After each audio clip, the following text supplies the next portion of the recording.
I know it's like 80 something degrees out here, but I want to talk about fur and how disgusting it is and how this cruel, inhumane industry must fall.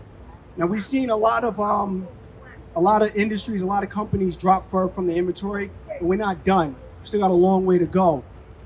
And like my friend Joshua Catcher says, nothing beautiful can be made in someone else's blood. Listen, the stench of death looms over the gas chamber full of toxic fumes that mercilessly ends a life of gloom. Their screams of fear is prevalent in the voice and eyes of their commodified lives, but to you it remains irrelevant.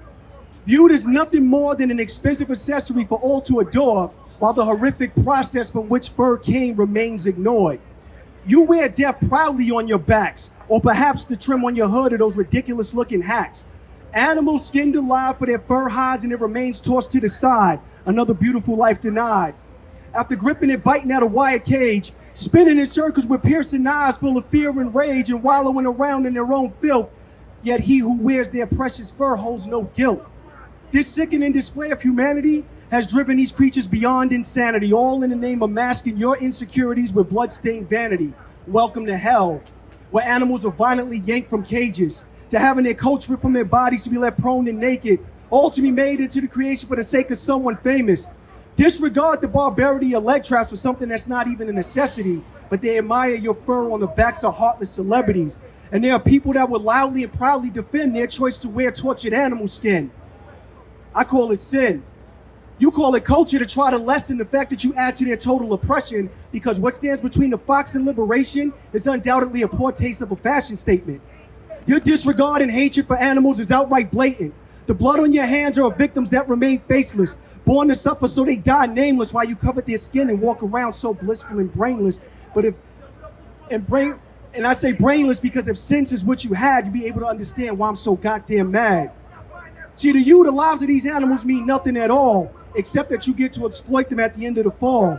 And that's why I provide the speech for the voiceless, for the ones that fall victim to your self-serving choices.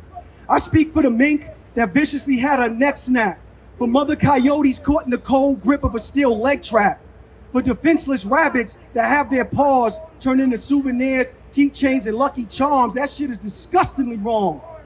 This year, you better find an ethical alternative to stay warm. For as long as you order the death of these animals, I can never stay calm. How would you like to have your life rewired? What if it was your skin that was torn from your body until it burned like fire and refashioned for another person to acquire? What if your cries for help were silenced and muffled, and fighting for your life became a violent tussle? What if your corpse was tossed in a bloody pile? You'd cry for these furriers to stop living in denial. That fur coat is not what you wear, it's who you wear. Now, New York City, my question is, do you care? You see, the fur trade is the death trade, so don't trade your soul for inhumane customs and traditions of old. The fur trade is the death trade.